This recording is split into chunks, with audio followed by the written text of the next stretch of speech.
All right. Good afternoon, everybody. There you go. Good. We got it. And welcome to Phoenix Raceway here in our championship weekend. First of all, it's great to see so many familiar faces and to be back to a sense of normalcy here. Last year, it was a very different operation. We were limited in media and fans. So it's good to be back to this and to kick off what's going to be a great weekend for us. This weekend, we're going to have a sellout crowd. We've got a full media center, full press box. So we're excited to be here to kick off what stands to be a great weekend for our sport here. And we're going to do it with our annual pre-championship weekend press conference here with NASCAR President Steve Phelps. So Steve's going to answer as many questions we can get to. As you all know, we have practice starting at 1 o'clock. So we're going to get through as many questions as we can in that time. But that will be kind of our drop on the back end of it. We want to get to as many of you guys as we can and get as much packed into this hour. So with that said, thank you, Steve, for making the time. Thank you for all the media that are here in attendance live for being here with us. And we'll start off with Steve kicking off with some opening thoughts. Great. So Eric told me we have an hour, so I'm going to speak for my opening is going to be about 55 minutes. So I have plenty of time for questions at the end. Let me start by thanking you guys.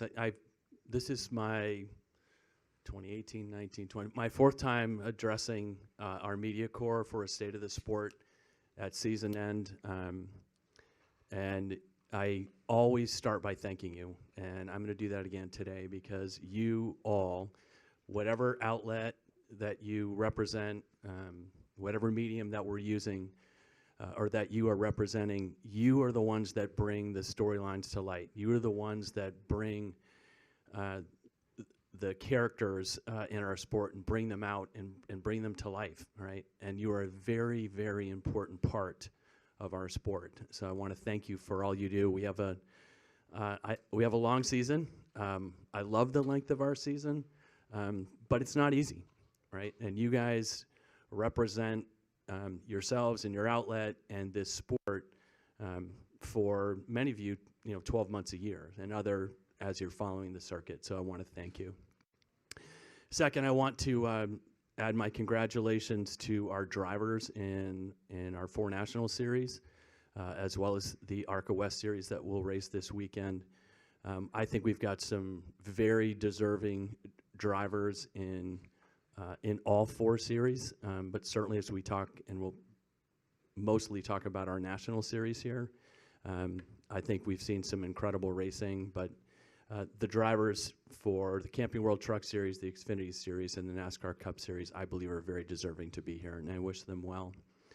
I hope you all, whether you're from Phoenix or you're from around the country or around the world, that you see just a tremendous energy level here at the Raceway, and more broadly, Avondale, downtown Phoenix. When you flew in, that you saw signage and things that represent that we are here in Phoenix and that this is our championship weekend. I think we didn't have the opportunity to do a lot of that last year because of COVID. But this year, I think Julie Giese and her team have done a terrific job. Eric had mentioned the sellout on Sunday. We are trending well ahead for Friday and Saturday. And that's exciting. The fans are excited to be here. Whether they're camping one day, in and out, just a tremendous energy level that is part of this championship weekend. Excited about that. So moving on to what I'll call kind of the state of the sport portion of this, and then, as Eric said, I'm happy to answer any questions we can in the allotted time. But I was reflecting, and I talked to a couple of folks here earlier. The first time I had the opportunity to do this was in 2018 in Miami. At that particular point, the sport was going through some challenges, right, or some headwinds, and those were real. And I think we felt that. I remember using the phrase that our best days were ahead. I'm not sure everyone in this room or folks around the country or the world believe that to be true. I did. And I think the results that we have seen are more than encouraging. They are I'm very proud of them, right? And it really took an industry coming together in order to make that happen, right? It took race teams and our broadcast partners, our sponsors, tracks that we own or tracks that we don't own, that all came together to create an opportunity for our sport to grow, which is exactly what's happening. So if you think about the racing product itself, I like to start with the racing product because that's our business. We race. And I think the racing that we have is absolutely terrific.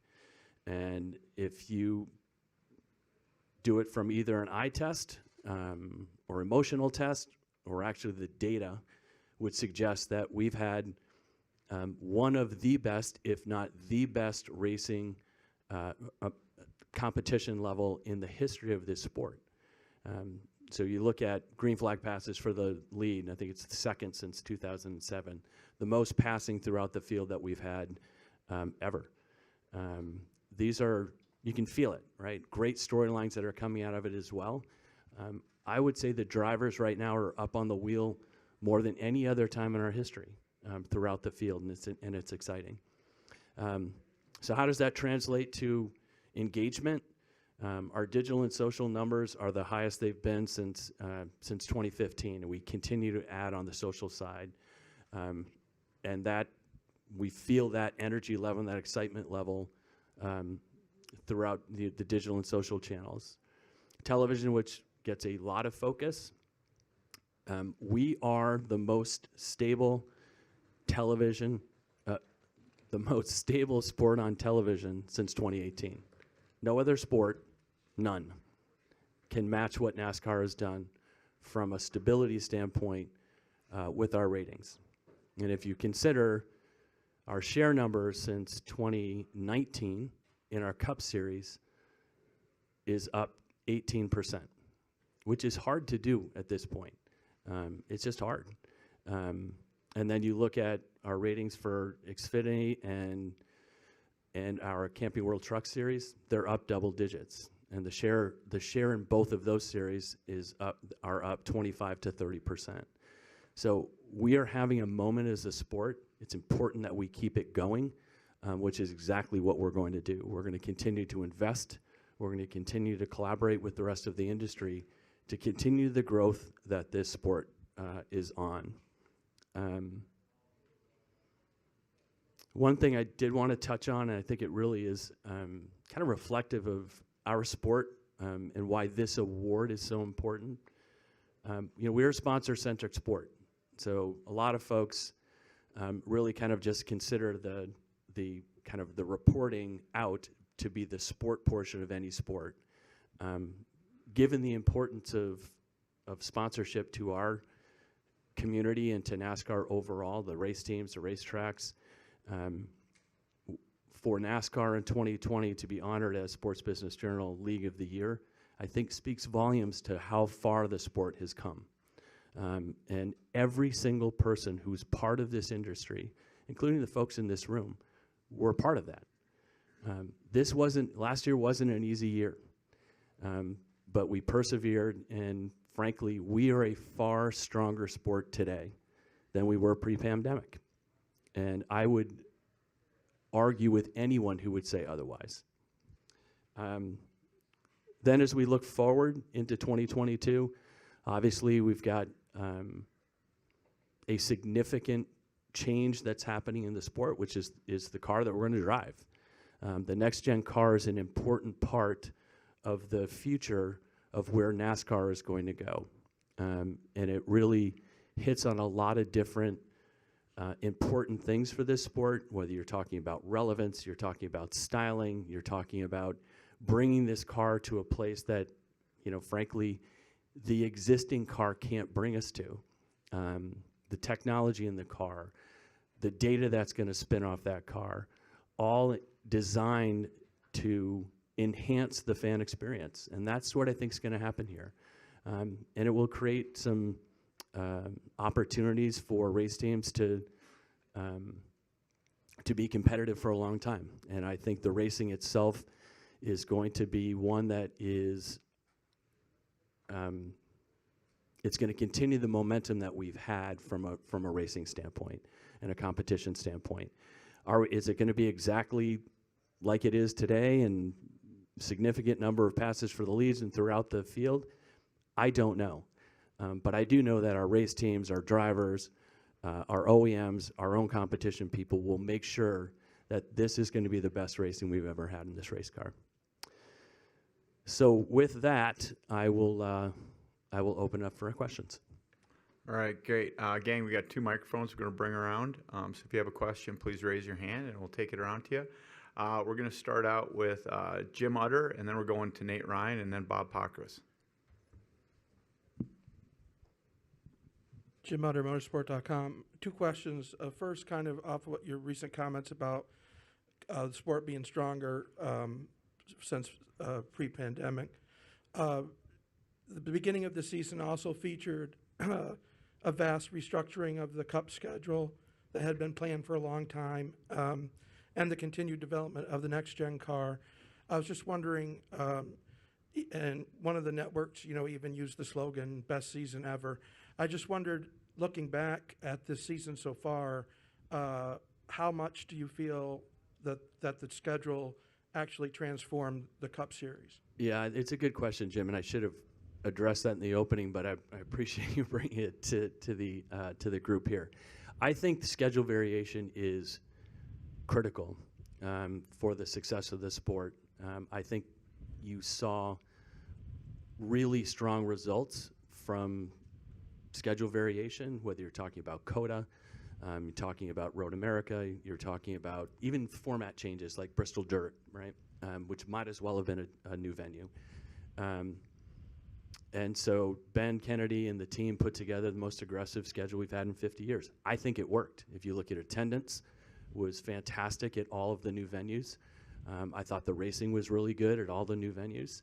And as we look to the schedule in 2022, going to the LA Coliseum to kick off our debut with our next-gen car as a proof point, frankly, to, hey, we can do things. We're going to be bold in what we're doing, whether it's the schedule or the car, all of it. We're going to take calculated risks. But to answer your question, I thought the schedule variation was very important. The reason why we're able to do schedule variation, frankly, is the 2 public companies that dominated the Cup schedule were, they had responsibilities to their shareholders, and those shareholders wanted to see a return on the investment they were making in those public companies. So NASCAR merging with International Speedway Corporation and Speedway Motorsports going private were things that people don't think about, but that were very, very important to the success of the sport and will be for decades to come. So, and I don't know what the 23 schedule is going to look like, but I know it's not going to look like the 22 schedule. And what's your second question, Jim? Second question was, over the last several weeks, especially, there's been some comments by drivers talking about things related to, like, policing, NASCAR policing on the track, and things related to the next-gen car. But there seems to be sort of a perceived disconnect between the relationship between drivers and NASCAR itself. I know there were, obviously there were things like the Drivers' Council before.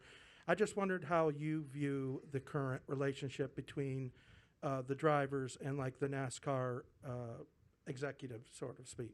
Yeah, so I would say, Jim, that we went through a stretch in the summer where the drivers felt that they didn't know enough about the safety of the next-gen car, and were vocal about it. What I can say is we had repeatedly met with the drivers to try to alleviate their concerns about safety. With that said, they weren't in a good spot, and so we just kept meeting with them and making different opinions and experts available to them, specifically around the test that we did down in Daytona. And I think the drivers are satisfied with the answers that they heard. So I would say, as we looked at, kind of June, July, early August, I think that's probably a fair statement that the drivers and the sanctioning body were not on the same page. But I think right now, I believe the drivers are, feel good about the direction of the next-gen car, both from a drivability standpoint, since most of them had the opportunity to drive it now, and from a safety perspective. So I would say that we endeavor to make sure that our drivers understand where we're going, what's the vision of the sport, what's the direction we're going in, what role they play. And I think there are, although there isn't a driver council per se, we've had, I think, 3 all-driver meetings. We speak with drivers all the time. I speak with drivers myself. If they have concerns, I want to address them. And I know the entire NASCAR team feels the same way. Do I think that the communication between our drivers and the sanctioning body can improve? Yeah, it can, and it's going to. And so I think there's some different things that we've spoken to some veteran drivers about that will address some of those. May not be a driver council per se, but we'll continue to have all driver meetings. We'll probably have some smaller meetings with a handful of drivers, and then we'll have individual driver meetings. So to answer your question, Steve O'Donnell and I met with individually with probably, 12 or 15 drivers, just to make sure they were comfortable with the direction that we're moving in. All right, let's go with Nate, and then Bob, and then Jenna. Nate Ryan, NBC Sports. Steve, you alluded to the crowd sizes this weekend. You're sold out Sunday at Phoenix. You had a really good crowd at Martinsville last week, but prior to that, the 2 playoff races at Kansas and Texas, you had lackluster attendance both races, and it prompted some criticism from drivers, some discussion in the industry about maybe holding tracks more accountable, auditing ticket sales. I know that there's a provision in NASCAR sanctioning agreements where you guys can mandate minimum attendance. So I'm wondering if you can address all of that. Like, would you take those steps of holding tracks more accountable by auditing ticket numbers or by holding them to minimum attendance standards and with some sort of penalty if they don't? Yeah, so I think we could all agree that that Texas, it wasn't our best foot forward for the year, which is unfortunate, but it happened.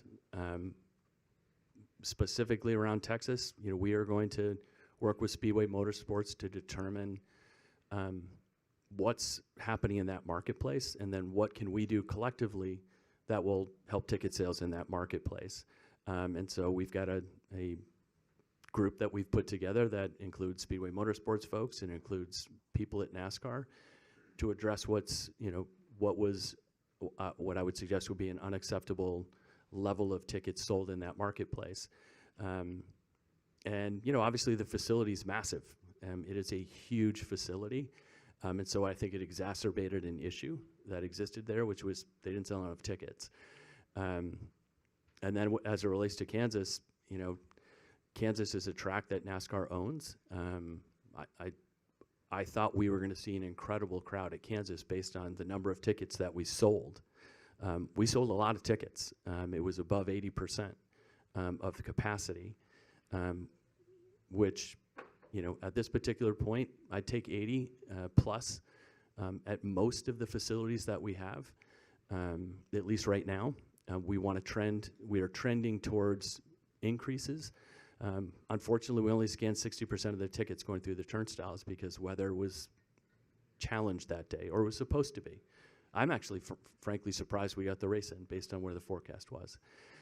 Obviously, the nice folks in Kansas and Missouri and other parts of the Midwest decided that they were not going to attend, even though they had bought a ticket. So for us, you look at attendance, and for our NASCAR tracks, we were up every single race versus 2019, with the exception of one race. And that race went from 1 race to 2 races, which was Darlington. We aspire to be sold out everywhere. The fact that we are trending positively versus 2019, that's a good thing. Are we satisfied with it? We're not. But I think, again, the number of races that across our Cup portfolio that were down, it may have been 3. I don't know the exact number, so I believe Texas was Darlington was. I don't know if there was another race that was. And, we went through a great stretch in the summer where we had sold out racetracks, or racetracks that look fantastic. And that's what we want to do. And we need to do that by doing a number of different things. We need to make sure that the marketing and promotion is as strong as it can be. We need to make sure that we are driving storylines. We need to make sure the event experience is better than it's ever been. And are we satisfied with where that is? We're not. We're going to constantly get better. And I think you'll see that this weekend. I think this is going to be the single best championship weekend we've ever had. Not just here, ever. And I think you're going to feel that from an energy level. I think the drivers are going to put on a hell of a show for us. Track follow-up, Steve. We haven't heard a lot on Fontana recently and converting it to a short track. I believe the last time frame was hopefully by 2023, but given supply chain issues and pandemic disruptions, are you still anticipating that'll be a short track in 2023? I don't know, Nate. I think that the difficulty, to your point, there are a lot of uphill battles we have from a timing perspective. We are hopeful, right? So part of it has to do with, there's going to be a conversion of the 2 mile, right? So what we know is the 2 mile racetrack where we're going to race next year. We're selling some land around that. There are entitlements to it and other things that no one really cares about. But we've got to make sure that those things get done so we then can take the next steps to build that short track. I think there's a lot of excitement from the race fans. I've talked to a number of people in the garage this morning. Look at Martinsville. I mean, short track racing at Bristol and Martinsville were incredibly exciting. And so us adding another half a mile racetrack in a very important marketplace for us, being that I'll call it the LA DMA, is important. We have more fans in LA, in that LA DMA than any other DMA in the country. It's fertile ground. And so my expectation is we're going to see an unbelievable crowd at the Coliseum. And many of those race fans, I would say 40 to 50% probably will have never have been to a NASCAR race before. Right now, the ticket sales are trending really well. 50% of the people have never been to a NASCAR race. We want them there. We are going to expand the fan base, and we're doing it by meeting people where they are, whether that's physically at a racetrack or it's through other mediums, whether it's direct to consumer, it's over the air, it's radio, it's digital, it's social. We need to meet them where it is. Gaming, all of those things are important to the success of the sport. And that's why I think there's such great opportunity for us. All right, let's go with Bob, and then Jenna, and then Claire. Bob Hockris, Fox Sports. You were talking about event experience pre-pandemic. Cup cars were on the track 3 days a week, 3 days weekend with multiple practice sessions. Now it sounds like short practice session, 2-day weekends for Cup.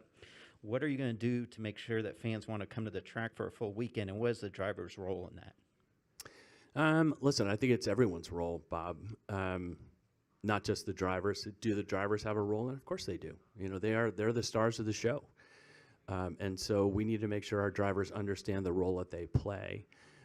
It will be good to get back. Nothing's been kind of announced firmly to get back to practice and qualifying on the weekends, whether that's 2 days or 3 days. All of that needs to be, all of that is being sorted out. But that will be an important part of the race weekend experience. We're unlike stick and ball sports where, hey, you may go and tailgate for the day on a Sunday if you're the NFL. For us, we've got Julie's loading and camping here on Monday, and that's an important part of who we are as a sport. But we must do better on what that race weekend experience is going to be. We can always improve. And whether that's through technology and Wi-Fi, whether it's through opportunities for kids to do things that are exciting and fresh and new, opportunities for us to have 20-somethings come.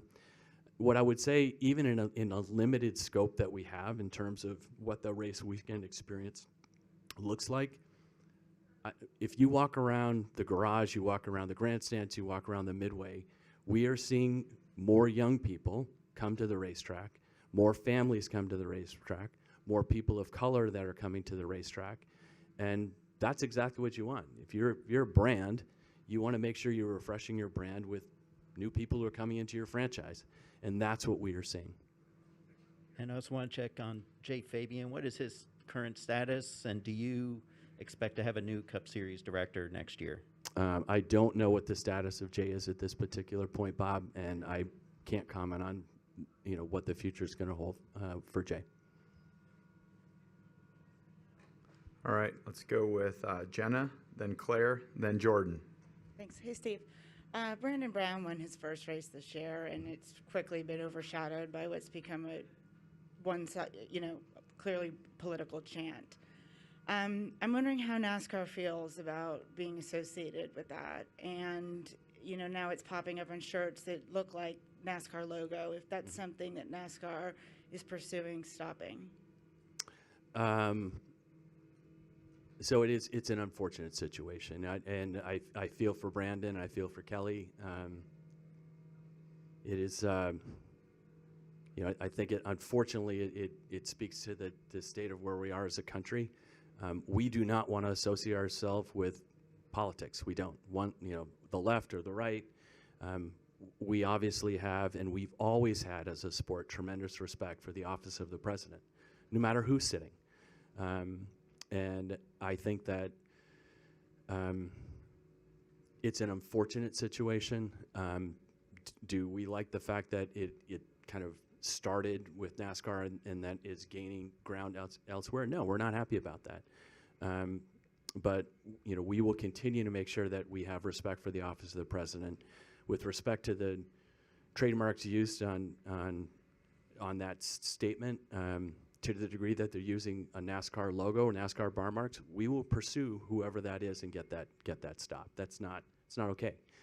It's not okay that you're using our trademarks illegally, regardless of whether we agree with what the position is or not. All right, let's go with Claire, Jordan, and Lee. Claire B. Lang, Sirius XM NASCAR Radio. When you talk about steering the NASCAR ship through the heavy winds, right, into bold new territory, which is the next gen car, can you speak to the fans about what things you would like to, you talked about the drivers, communicate to them as we, head towards Daytona, et cetera, and maybe some unknowns and maybe some challenges? What do you ask of them? What do you want them to know with this bold new direction, which should be very exciting, but you know what I mean? Yeah, I think, Claire, part of it has to do with communication. We need to get through our championship, and then it will be kind of all guns pointed towards making sure the fans understand what this car is about.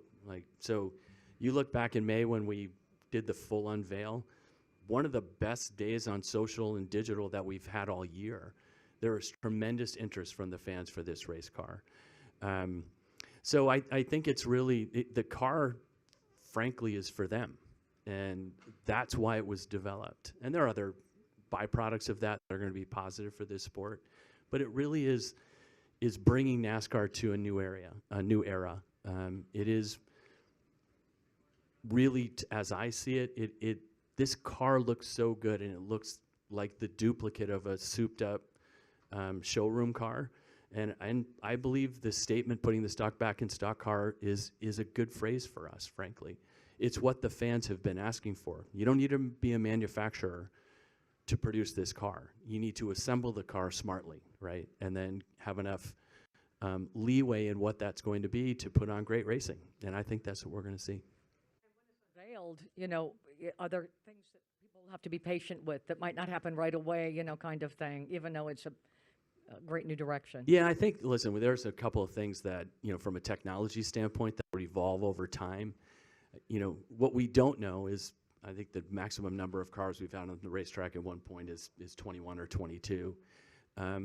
So we don't know what it's going to be like to race.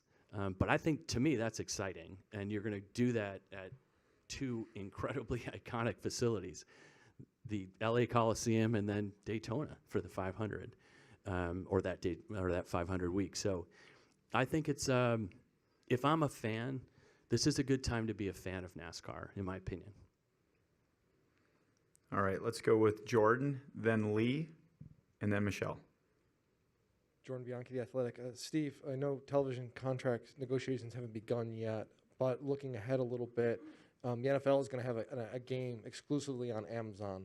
IndyCar is going to have one race a year exclusively on a streaming service. Are you comfortable with the Cup Series having, say, one race or whatever number of races a year on a streaming service and not available on network television? And I have a follow-up. So, listen, Jordan, I don't know where we're going to go. You know, direct-to-consumer is an important thing for our media partners. I know it's important to NBC. And, you know, they've made a big bet on Peacock. What I do know is that, you know, next year, 22, 23, our Cup Series, our Xfinity Series, and our Camping World Truck Series are going to be on linear television. Do I think there's a role for streaming or direct-to-consumer for our fans? I do. I think it's a really important one as we look to create better content that we would put through that streaming service, right? So if you think about, which is not something that's ours, but you think about Dale Jr.'s Lost Speedway on Peacock, it performs incredibly well. Our fans will find things of interest to them. What we need to do, Jordan, is we need to make sure that we are serving the fan where they want to be. So if that fan wants to be served on linear television, great. If they want to be served on linear television and streaming service, great.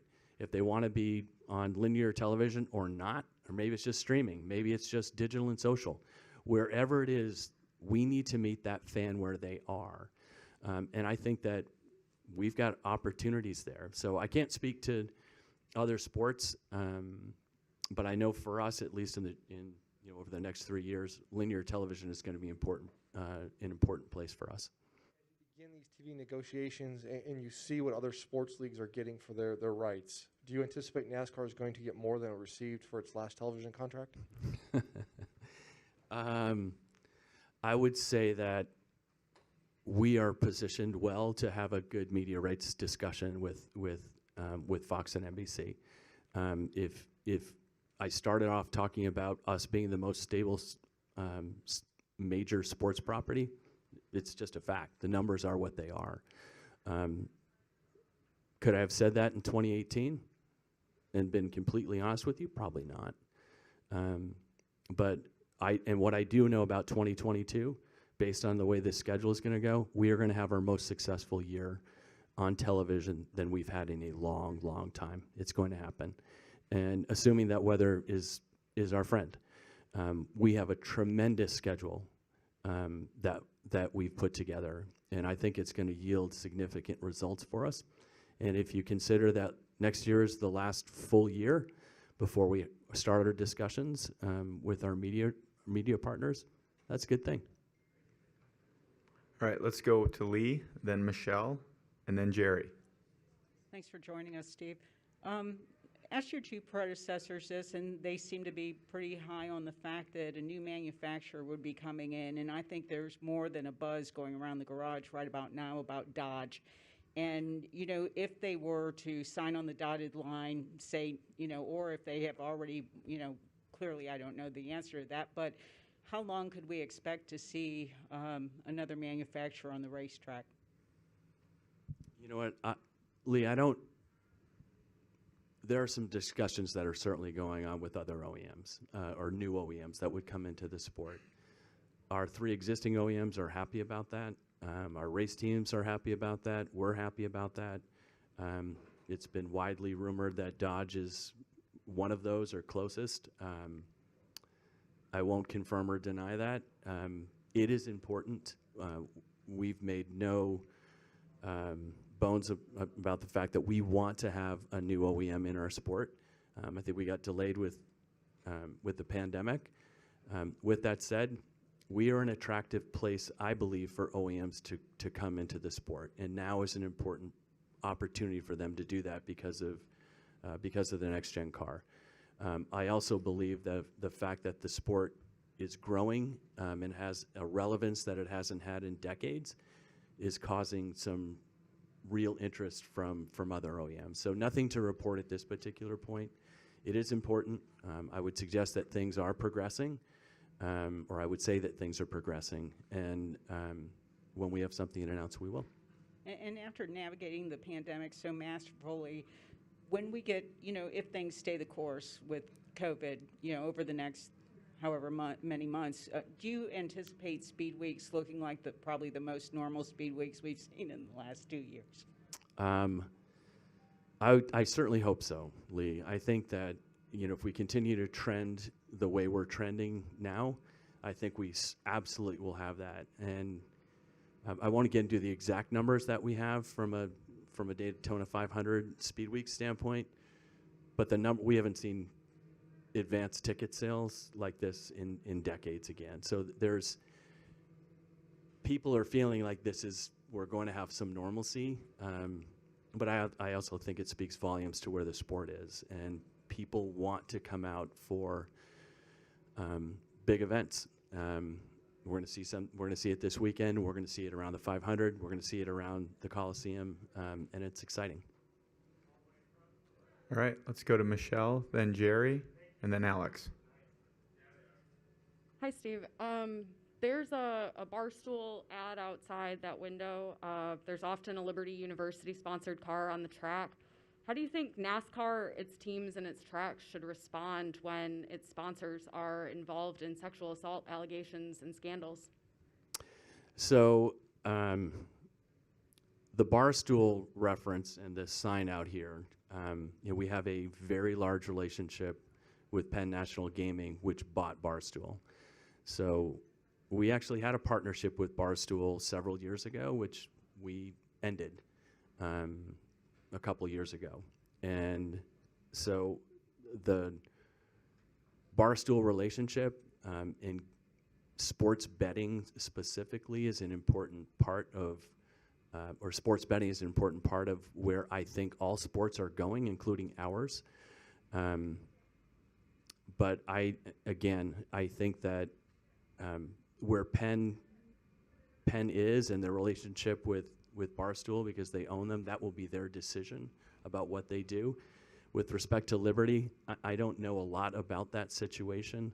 I know that Rick Hendrick had addressed it, and where that goes in the future and what happens because of the allegations, I think that would probably determine where that actually ends up versus where things are from an allegation standpoint. What about just in general, something that's not specific to Barstool or Liberty? How do you think in general that teams and tracks should respond if something like that happens with their sponsors? Yeah, I think that, and we're not alone in this, Michelle. I think for us, we need to be very thoughtful about what we do because, we want to represent what's best of this sport. And if there are things that drag it down or that are that negatively associate with our sport, it's not something we'd be interested in. All right, let's go to Jerry, and then Alex, and then Jeff. Steve, thank you for your time. In 2019, we got away from the entitlement sponsorship of the sport and went to the four partners and tiered ABC format. How has the format worked so far, and what is the role of the B and the C? Have you been able to fulfill those officially, or is this going to be the four primary what we see going forward? I would say that for our Cup Series to take a brand off, no disrespect meant to Winston, no disrespect meant to, meant to Nextel, Sprint, and then Monster. Having our own brand back was very important for us. So the relationship that we have with those four primaries are important. And I think first and foremost, the opportunity for them to promote the sport, which is what they've done, I think is a great first step. But to me, it really is the opportunity for others to promote the sport without promoting a single brand, which is what you would need to do if you were going to talk about, the Monster Energy Cup Series, right? Or Nextel or Sprint or Winston. if I'm a brand, I want to associate with what I'm paying for, which is the relationship with NASCAR, not with another brand that I don't frankly want to promote. So I would say that after now 2 years, we are very pleased with the primary sponsorships that we have with those four brands, and whether we expand to another brand to join them or not is something that we would certainly keep open. But if we were going to do that, it would need to be the right brand. All right, let's go to Alex, then Jeff, then Dan. Hey, Steve, thanks for your time. You talked in the spring about the importance of trying to bump up the vaccination rate in the industry. And so I'm curious what that rate is now and how you feel about that number. Well, it's not high enough, Alex. We have seen a significant increase from where we were in the spring, I'll just call the garage. And I think to me, I think there's a responsibility that individuals have to each other. That's my opinion. And do I think the vaccination rate is going to climb significantly from here? I don't know. But I do think it's important. I think as I said, I think there's a responsibility that we each have to each other to make sure we're staying safe. And if you are someone who doesn't believe in vaccinations, then making sure that you're masked and socially distanced and making sure that you're taking the precautions necessary in order to have people stay safe, I think is our responsibility. Well, you mentioned that you don't know how much that number is going to change going forward. Do you foresee NASCAR changing protocols or requirements going forward? You know what, Alex, it's a good question. And to date, I think it's worked. We as an industry, I think, are very different based on how we interact with each other, particularly race car drivers and crews and whatnot with their built-in PPE. It's different than the NBA. Could we or should we change our policy? That's something we'll think about in the off season. The answer may be no, but we are always trying to make sure that we are putting on safe racing and making sure we're not in a situation where we have drivers or crews that are not coming to the racetrack. And then totally unrelated question, but earlier this year, I know it was announced that there was going to be some sort of like a series, almost like Drive to Survive on USA Network that was potentially going to happen. What is the status on that? Is that still something that NASCAR wants to do? The short answer is yes. We are in discussions with NBC Entertainment. Things look very positive, and I think actually, if we're able to get a few contracts signed in the next couple of weeks, they'll begin production in December. They will be at the LA Coliseum, and there's a decent possibility that they will not just look at a segmented period of time like they're going to do in the playoffs, that they'll extend it to the broader part of, or potentially even the entire season. So again, nothing to report there. So if it looks like I've just reported something, I haven't. But we are encouraged, and I think it's an important opportunity for us to showcase our sport in a different way to a different audience. And, we are moving to USA next year. It's a higher distributed cable network than NBCSN. We will work with our partners at NBC to have our fans understand that this is where it is. The typical USA Network viewer tends to be younger, and so I think there's a double positive that will happen by migrating from NBCSN over to USA Network. All right, let's go with Jeff, and then Dan, and then Kelly. Obviously, I don't see the fan canceled data, but anecdotally, at least there's a vocal segment of the fan base that doesn't like the philosophy of what the 550 package represented. And now, even though it's going to be a different rules package, the same philosophy is there. It's sort of like the lower horsepower. What do you guys see in terms of evidence from the fans that encourage you to sort of double down this with the next gen car?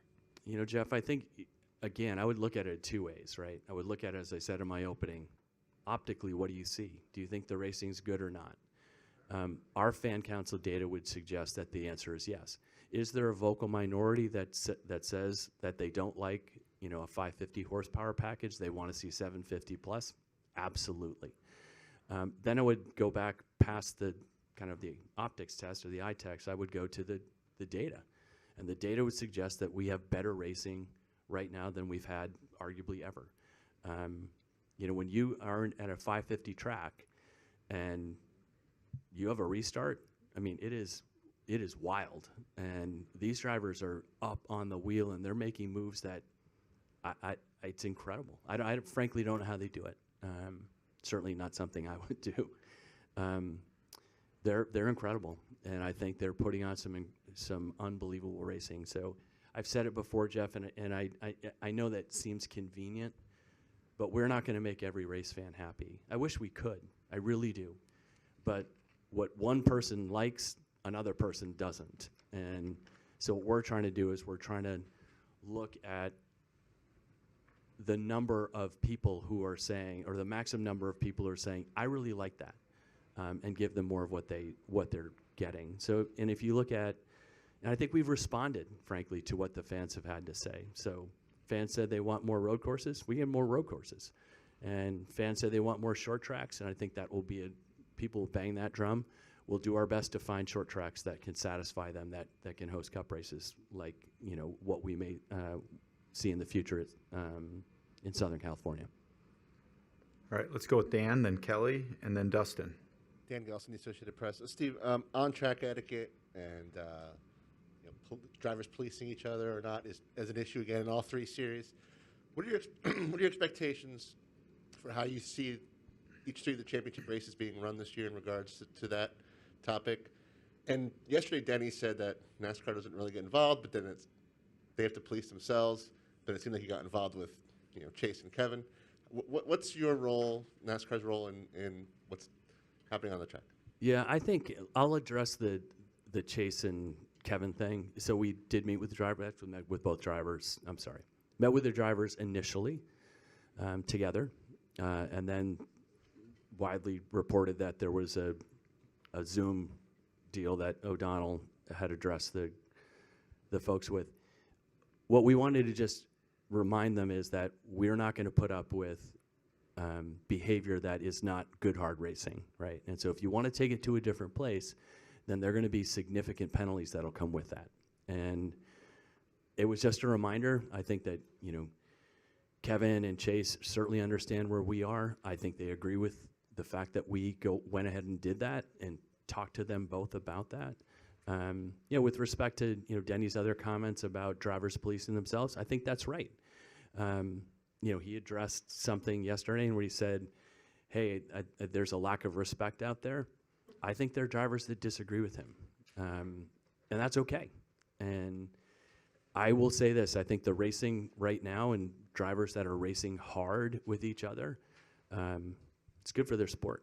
And I think it's, coming out of Martinsville and, Denny and Alex, and the fact that it didn't escalate any further than it did, to me, I think it got to a line, but didn't cross a line. But I think that Alex has had some fun with it, and it's a great opportunity for the sport to have guys that are racing hard each and every single week. And if Denny disagrees that guys that are sailing it in there and are not being respectful of each other, and it's not just good hard passing, I would suggest that a portion of that certainly is in our DNA. Did anyone ever say to Dale Earnhardt that he's being disrespectful as he's taking guys out, which he did a lot? That's good hard racing. At least it was. And now does it change over time? Yeah, maybe it does. And kind of people's perception or drivers' perception about what's okay and what's not. I think the drivers have traditionally figured out, and I think they're going to continue to figure it out as well. But I also think that the drivers are going to continue to be up on the wheel. I think they're going to continue to race each other incredibly hard. So, again, what that looks like is over the line for one driver is not for another. Do you have any concerns in each of the three championship races that it might? I don't think I don't think so at all. I think I think that given the style of, like Martinsville at a half-mile racetrack, you've got some leeway to do some things, right? Do you, on this racetrack, do you have an opportunity potentially to, drive someone hard and drive them up the racetrack to go for a win? Yeah. And I find Denny's comments interesting, right? Because on the one hand, he said, I wouldn't do that. And then when he was pressed, are you going to, would you do that? And I laughed, well, I think you should just race the guy hard. But he kind of left the door open a little bit, right? And he doesn't know until he's in that moment, right? He hasn't been in that moment before. And the question is, what would Kyle Larson do? What would Chase Elliott do? What would Martin Truex do? Or what are the guys going to do tonight, tomorrow? But that's why we watch. All right, let's go with Kelly and then Dustin. Kelly, CrandallRacer.com. Steve, you sit here to talk about next gen and all that's going to bring next year, forward car numbers. So we look at the finale, that means drivers are on the move, charters are changing hands, there's teams going away after Sunday. So in talking about the state of the sport, how comfortable are you with the makeup of the Cup Series garage right now? You know what, it's a good question, Kelly. What we have seen is, and it probably next gen is a phrase we use, but some people will probably think too much. So next gen car, next gen owner, next gen fan, those are important things for our sport. So, I want to publicly thank, Chip Ganassi and his, 20 years of ownership in NASCAR. It got very dark in here. It got less dark. Thank you, Amanda. It's all good. But I do think it's that's what the sport has always been about, right? You have drivers come and go, owners come and go. I'm excited about where we're going. I had a conversation with Justin Marks the other day, who, as of Monday or Tuesday, will take over Chip Ganassi Racing. And he has an energy and excitement level for the sport that I think is important. He's going to look at things differently. He's going to promote the sport. He talked about being a steward of the sport. That's incredibly encouraging for us at the league level to have an owner like that saying, hey, I want to do what's in the best interest of the sport, because that's what we're trying to do. So the makeup is going to continue to change. You look at the Cup Series, you've got Colleague that's coming up, and you've got Justin with two charters that he has bought. It's going to continue to change. Lots of other things that are rumored to be happening with additional changes.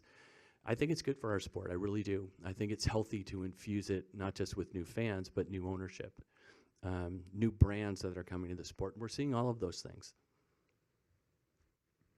All right, let's go to Dustin here, and we'll see how much time we have left here. A couple of questions. Steve, you said at a recent SBG conference that everything that is still ailing NASCAR in terms of the next-gen car, this is the panacea for what that is. And I'm curious, what's your comfort with the car in terms of the economy with supply issues? Certainly there seem to be some issues with the car, and right now you're 3 months away from putting a product on track in front of a public audience and a national television audience. Sure. What I would say, Dustin, is that this car has been tested, run, more collaboration than any other new car in the history of this sport. Not even close. So the Gen 5 car that came out, we ran a test in January before we raced it at Bristol for the first time. I am confident that, and we check all the time on supply chain issues, and as of now, there are no issues. We'll continue to monitor that because it's important. If you got 30 components, major components to the car, and you only have 29 of them, you have a problem. So until the car is on the racetrack, we'll continue to be, give it all the attention that it deserves, which is a lot. With respect to issues with the car that we're working through, right now it's really down to two things that we see, which is steering, which you guys have talked about, and getting that right. And the other is the heat in the car. And we've got some solves for that the drivers, I believe, are feeling more satisfied with. So listen, until it comes out and we're actually at the LA Coliseum and then we're at the 500 with race cars on the racetrack, I'll continue to be concerned. But I would say that, Steve O'Donnell, Probst, Brandon Thomas, that group, working with our teams, working with our OEM partners, have done an incredible job getting us to this point. I'm super proud of the group. I think this is a really important milestone for NASCAR, and we have to get it right. Also, for as much as you've talked about what Phoenix has done in hosting this event and making this an event, some drivers have talked about the idea of rotation or moving it around. So how will you determine or look at the concept of moving a championship race? I know there was a talk about looking at a potential 2031 schedule, 10 years out. I'm guessing there was probably a different championship host at that point. So how do you look at, trying to, for as good as what you feel like you have here, the idea of moving around, and is it something in a host a 3 to 5 year or a 1 year thing, like maybe a Bristol at some point? Yeah, it's a good question, Dustin. I know there's been a lot of conversation over the years about doing that. I think the move from Miami to here was an important one after 20 years. And I think thus far it's worked out very well. The community here has embraced us. I think you see that. The question to me is really more about the competition, right? So we've been embraced by this community. Would it be embraced by other communities? I suggest we probably would be. So what is the best place to host your championship? Are we open to rotation? Yeah, we'd be open to rotation. I would say that every single option out there we look at, and I think you've seen that over the last 18 months, that we are going to not be afraid to maximize the opportunity to create the best racing that we can in the best market we can and at the best racetracks that we can. We got one last question here. Kathy, you can close it out for us here. Thank you for taking my question. You had mentioned earlier about how you're hoping that NASCAR can get back to some sense of normalcy. But being from Southern California, every day there's a new restriction placed on us with COVID, and not being able to go into restaurants and bars in the city of LA and LA County without having a vaccination card or showing proof that you've been vaccinated or had, I call it as of right now, negative test. What I've seen in Orange County is the Anaheim Ducks have a model where if you go and you don't have a vaccination card, you can get tested right there at their facility, and then you could go into the event if you're negative. Is this something that NASCAR is thinking about doing when you go to the Coliseum and possibly Auto Club? Yeah, so we're going to have to figure out as we get closer to that event what all of our options are. So will Southern California or Los Angeles, will they get to a place where they are being less restrictive? I'm not suggesting they will, but it's something that we're going to monitor, and we'll have to have that in place, right? So right now, to your point, if you're going to a Lakers game, you're going to wherever it is, you are going to have to show proof of vaccination. So as of now, if you're buying a ticket, then you have to either show, proof of vaccination or, to your point, a negative test. We'll have to abide by whatever rules that someone is placing on us, that we have to abide by what those are going to be, whether we're talking about Southern California or any other market that we're going into. And that's, we have to be respectful of the states that we're going to. It's no different last year than in COVID, or when we had to get permission from governors and health officials to even come to race. Whether we're racing, initially without fans or then going to race in front of fans, it's their home, right? And we need to be respectful of it. Have you thought about doing it on site, like how the Anaheim Ducks are doing it? Because where the LA Coliseum is, it's not as simple as I'm just going to run to the Walgreens or to CVS and get my negative test. So have you guys thought about doing it on site? Yeah, I'm sure my guys have thought about all of that, and I don't exactly know where that stands. But again, we want to make sure that we have every opportunity to have people get into that stadium to see that amazing event. And so the fewer hurdles that people need to go through, obviously the better. But I'm sure our folks are looking at all the alternatives. All right, all. Appreciate you all making the time. Steve, again, thank you for the time on this one. We got practice about ready to start. Again, have a great weekend, and thank you again all for your time on this. Have a good day, everyone.